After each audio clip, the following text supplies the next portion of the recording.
Meanwhile, the Obama administration is still trying to figure out a legal response to the growing state-by-state effort to legalize marijuana. Now, Kennedy has added the weight of the family name to the fight against the drug. Former Rhode Island Congressman Patrick Kennedy, son of the late Senator Ted Kennedy, leading a group called Project SAM, or Smart Approaches to Marijuana. But Kennedy, who has a history of substance abuse himself, is already drawing a fair amount of criticism for his cause. He joins me live here on the set in Washington, D.C. Let's start there with some of the criticism. It could not have come as a surprise to you. No, but a good cause like this needs to galvanize attention because it's already in 18 states. It's going even further. And before we know it, we're going to wake up one day and we're going to have another tobacco industry. It's going to be called the marijuana industry. We already know what big tobacco did to our kids. Joe Camel targeting kids. We know what the alcohol and liquor industry has done. They target children. They also market to people who are alcoholics, frankly, and they flood the market and make it accessible. I don't think we need a new legalized drug in our country. Michael Bloomberg's taking OxyContin off the shelves in New York City. We have enormous epidemic of addiction and abuse, and then the thought that we would introduce a new legalized drug, to me, just doesn't make any sense. How does your personal experience with substance abuse? I mean, you mentioned OxyContin. Of course, you sought treatment for it. It's widely known. How does all of that play into what you're doing now? So I've spent a lot of time researching addiction and the neuroscience behind it. 9 out of 10 addicts start when they're kids, as I did. That changes your brain chemistry because as your brain's developing, it isn't fully developed until your 20s.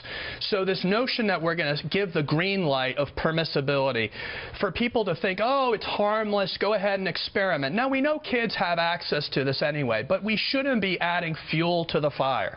And my whole point is, let's get the public health officials in here and offer other recommendations besides, you know, incarceration, because I'm also against incarceration. Sure. So let's for low-level dealers. I mean, yes. So we would have, you know, expungement if you go to drug court, mental health court. We want to have treatment. But people say, who are proposing this, that it's going to create a new revenue stream. But we know what the revenue stream in alcohol has done. For every dollar we bring in for alcohol revenue, we spend 10 in our emergency rooms, in drunk driving accidents, in domestic violence. Craig, I just don't think this is something that's smart, and I think we ought to reverse course, frankly. You launched Project SAM in Denver last week. Colorado, of course, one of the places that has chosen to legalize the drug. Why start the fight there? Well, it was ground zero, because we were all focused after we woke up after Election Day and saw that Colorado had legalized it. Washington State had. Many other states, like I said, 18 had done medical marijuana. But in Oregon, where there's medical marijuana, kids can get a license. In California, of those who are applying for licenses, 90% don't have cancer, don't have MS, don't have any of the things that you and I would associate with needing medical marijuana. And by the way, Craig, when do we have to smoke it in order to get the benefits of the THC? Like, do we call on people to smoke opium in order to get narcotics? That's ridiculous. So what we ought to do is find a really medical option and not go down this road of having a new tobacco industry. Does your group want to make possession of small amounts of marijuana a civil offense? Is that accurate? That's accurate. This is one petition from, this is the Marijuana Policy Project. This is one of the groups that is opposed to your efforts, and they say in part in their petition, quote, marijuana consumers should not be forced into treatment or subjected to mandatory health screenings and marijuana education camps. They also add, and this is a swipe at you, you come from a family that made a fortune selling alcohol, a product that is objectively far more harmful than marijuana. How do you answer accusations like that about forcing intrusive treatments, especially when the attacks are... Well, two wrongs don't make a right. Listen, I know there's neurotoxicity to alcohol, so we should keep kids from using alcohol too. But the point is, we don't want to be fighting this war on all fronts. And I just think we ought to listen to the public health officials. There are implications. But what about here. the public? Because there seems to be a growing number of people in this country who are saying at the ballot box, you know what?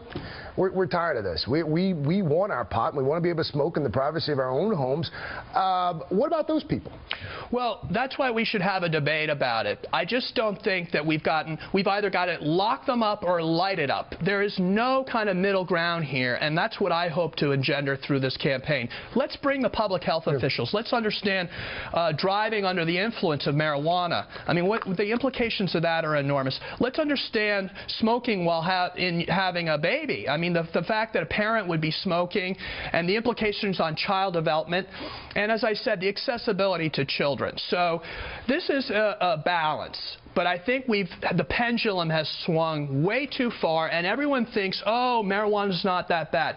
It's much stronger than the Woodstock marijuana that was 20, 30 years ago, and its impact on brain development has been underestimated. We're going to have to leave it there. You're clearly quite passionate about it too. Former Congressman Patrick Kennedy, thank you so much for your time. Thank you, Craig.